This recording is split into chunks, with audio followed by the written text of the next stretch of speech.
People have screamed boo, or at least some version of it, to startle others since the mid-16th century. One of the earliest examples, documented by the Oxford English Dictionary, appeared in that 1560s poetic thriller, Smith-Witch That Forged Him a New Dame. But ghosts? They've only been using the word boo for less than 2 centuries. The mysterious origins of the word boo. The etymology of boo is uncertain. The OED compares it with the Latin bor, or the Greek boen, meaning to cry aloud, roar, or shout. Older dictionaries suggest it could be an onomatopoeia, mimicking the lowing of a cow.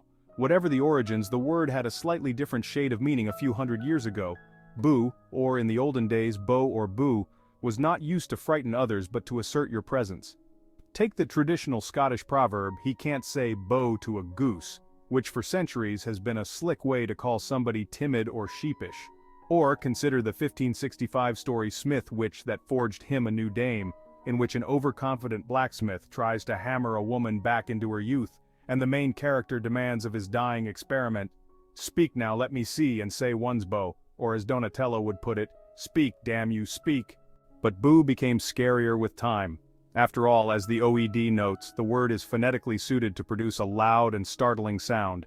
And by 1738, Gilbert Crocat was writing in Presbyterian eloquence displayed that, "Boo is a word that's used in the north of Scotland to frighten crying children." In 18th century Scotland, bo, boo and boo would latch on to plenty of words describing things that went bump in the night. According to the Dictionary of the Scots language, the term bewcow applied to hobgoblins and anything frightful, such as scarecrows. The word bogey, for evil one, would evolve into bogeyman.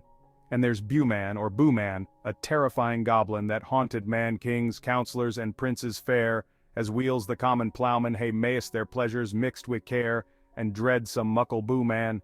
It was only a matter of time until ghosts got lumped into this creepy muckle boo-man crowd, which is too bad. Before the early 1800s, ghosts were believed to be eloquent, sometimes charming and very often literary speakers. The spirits that appeared in the works of the Greek playwrights Euripides and Seneca held the important job of reciting the play's prologue. The apparitions in Shakespeare's plays conversed in the same swaying iambic pentameter as the living. But by the mid-1800s, more literary ghosts apparently lost interest in speaking in complete sentences. Take this articulate exchange with a specter from an 1863 Punch and Judy script. Ghost, boo, oh, oh, oh, punch, ghost, boo, oh, oh, oh, oh, punch, oh dear, it wants me, ghost, boo, oh, oh, oh, oh. The influence of spiritualism. It's no surprise that boo's popularity rose in the mid-19th century. This was the age of spiritualism, a widespread cultural obsession with paranormal phenomena that sent scores of people flocking to mediums and clairvoyants in hopes of communicating with the dead. Serious scientists were sending electrical shocks through the bodies of corpses to see if reanimating the dead was possible. Readers were engrossed in terrifying gothic fiction. Think Frankenstein, Zastrozzi, and the Vampire. British police departments were reporting a heightened number of ghost sightings as graveyards were plagued by ghost impersonators, hoaxsters who camped out in cemeteries covered in white robes and pale chalk. It's probably no coincidence that ghosts began to develop their own vocabulary, limited as it may have been, during a period when everybody was curious about the goings-on within the spirit realm. It may also help that boo was Scottish. Many of our Halloween traditions, such as the carving of jack-o'-lanterns, were carried overseas by Celtic immigrants.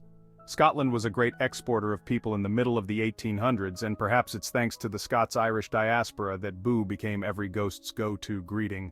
Now that you know why ghosts say boo, find out a few regional terms for spirits and haunts that you might want to work into conversation and learn about ghost words, non-existent words that somehow found their way into the dictionary. Don't forget to subscribe for more spooky content.